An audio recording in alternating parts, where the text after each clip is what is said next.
3 से 3.5 भी और सुबह के सत्र में भी जो सुबह हुआ दीप कि कुछ ही मिनटों में आधा घंटे में निफ्टी निकल गया 200 point, bank Nifty 500 point record high बनाने के बाद, वो पहली और आखिरी बार नहीं हुआ। उसमें कहीं किसी को चिंता नहीं कि अचानक से क्यों गिरा, और सबसे बड़ी बात गिरने का कोई कारण दिखा नहीं, कहीं भी कारण नहीं दिखा। फिर लोग अपने अपने हिसाब से अंदाजा लगाते हैं किस वजह से गिरा। किसी ने कहा कि वो कोरिया ने कोई मिसाइल जापान की तरफ भेजी है, उस वजह से हो गया। न तो कोरिया के बाजार गिर रहे, न डाउ फ्यूचर गिर रहे, खाली हम अकेले। मतलब वो आप ढूंढने वाली बात है कि इस वजह से गिरा होगा। तो पहली जो गिरावट हुई फर्स्ट हाफ वाली, वो तो पहले भी हो चुकी है, और इस तरह की शार्प गिरावट जहां पर आपको यह पता भी नहीं है कि किस वजह से गिरा है, तो वापस से रिकवरी भी उतनी ही शार्प, उतनी ही दमदार आती है, जो कल आपने फिर से देखी है। और उस गिरावट के बाद बाजार ने फिर से रिकॉर्ड बनाया। इनफैक्ट 40,000 तो बैंक निफ्टी उसके बाद ही हुआ, सुबह नहीं हुआ था, उसके बाद हुआ। और आप देखिए निफ्टी ने भी एक बार फिर से उसके बाद रिकॉर्ड बनाया। तो तब तक सब कुछ ठीक था। फिर दिक्कत कहां थी? दिक्कत थी आखिरी आधे पौन घंटे में, 1 घंटे में, 2:30 बजे के बाद।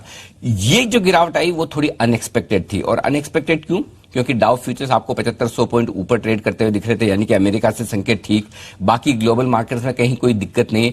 तो फिर लोगों को लगा कि शायद सब कुछ ठीक है और यहां पर हम शायद ज्यादा गिरे ना। लेकिन अब यही है खास बात कि एक तरफा तेजी होने के बाद कभी बाजार आपको 200 पॉइंट का करेक्शन, और 200 पॉइंट का मतलब सिर्फ 1% है, 500 पॉइंट का मतलब बैंक निफ्टी में 1.25% है।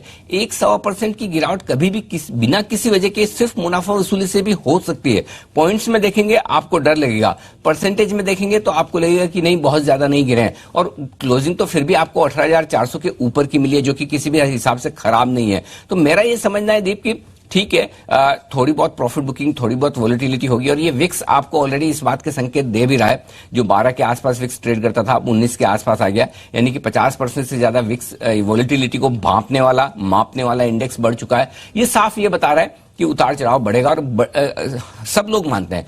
अब इसमें दिक्कत यही है कि हम इस बात के लिए तैयार नहीं है कि ऐसा हो सकता है। ये ठीक उसी तरह से है जैसा मतलब है ना, हम कभी अपनी रिटायरमेंट की प्लानिंग नहीं करते हैं, हम कभी इस बात की प्लानिंग नहीं करते कि एक दिन हमें भी ऊपर जाना है। हम ये सोचकर चलते हैं कि हम वरदान लेके आए ऊपर से कि हमें कुछ नहीं होने वाला है। वैसा ही तेजी करने वाले ट्रेडर्स सब ये मानकर चलते हैं कि खराब होगा नहीं, होगा तो इतना ज्यादा नहीं होगा, होगा इतना ज्यादा तो इतना फास्ट नहीं होगा, हमें मौका मिलेगा। प्रॉब्लम ये कि बाजार आपको, हमको, किसी को भी इस तरह से ऑब्लाइज नहीं करता, सिग्नल नहीं देता, वार्निंग नहीं देता, नोटिस नहीं भेजता कि मैं गिरने वाला हूं, इस स्पीड से गिरने वाला हूं, इतना गिरने वाला हूं। अगर ये तीनों चीजें आपको पता चल जाए तो फिर तो आप और हम अंतर्यामी है। तो ये जो फॉल हुआ, मुझे बताएं, कल एक को भी, किसी को भी पता हो कि इस तरह का फॉल हो सकता है? बिल्कुल भी नहीं। लेकिन क्या यह होने की आशंका थी? बिल्कुल थी। कब होगा, कितनी तेजी से होगा और कितना ज्यादा होगा, इसका अंदाजा लगाना ऑलमोस्ट नामुमकिन काम है।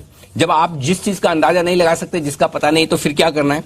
फिर करने का वही फॉर्मूला है दीप, जो हम पिछले 3 दिनों से लगातार कह रहे हैं। आप बाजार के डायरेक्शन का पता लगाने के बजाय, बाजार के मूवमेंट का पता लगाने के बजाय, कितना गिरेगा, कितनी तेजी से गिरेगा, इसके बजाय ये करें कि आपके हाथ में क्या है। आपके हाथ में यह है कि आपके पास जो स्टॉक्स हैं, आपके पास जो इंडेक्स में पोजीशन है, आप उसे कैसे मैनेज कर सकते हैं इस तरह की अगर तेज गिरावट आती है तो। क्या आपके स्टॉप लॉसेस हैं? क्या आपकी हेजिंग है?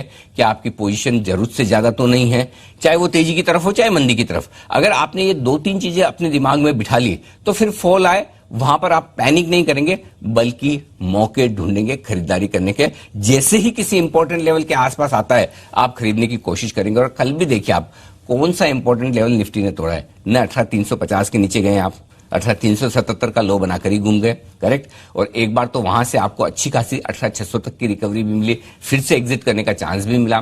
कौन सा आपने बैंक निफ्टी में 39,350 का पहला सपोर्ट लेवल भी तोड़ा? जी नहीं, 39,400 से आप घूम गए और वापस से आपको 400 पॉइंट ऊपर भी मिले एग्जिट करने के लिए। सो मेरा पॉइंट सिंपल है, मार्केट के डायरेक्शन, मार्केट की गिरने या चढ़ने की गति और क्वांटम, इसको अंदाजा लगाने के बजाय आप अपनी पोजीशन पर फोकस करें। और अगर आपने अपनी पोजीशन वो फोकस कर ली, आपने लिमिट में कर ली।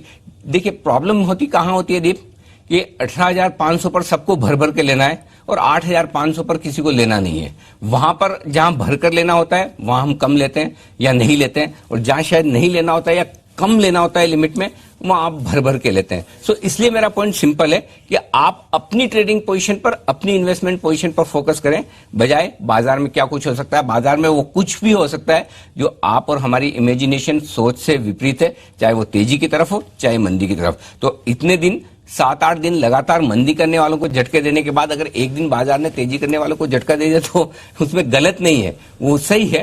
तो कल के सेशन में अगर आपके पैसे लगे हैं, अगर आपको नुकसान लगा है, कोई बात नहीं। नुकसान आपका वाकई में तब है जब कल के सेशन से आप और हम कुछ सीखे ना, राइट। सो अगर या तो मार्केट में आप हैं, या तो पैसा बनना चाहिए या एक्सपीरियंस आना चाहिए। तो अगर पैसा नहीं भी बना तो कल से कम ये एक्सपीरियंस लें, ये लर्निंग लें कि अगली बार इस तरह की कोई चीज हो जाए जो होगी, 100% होगी, आगे भी मार्केट इस तरह से बिहेव करेगा, तब हमें क्या तैयारी रखनी है, किस तरह से अपनी पोजीशंस को मैनेज करना है, ये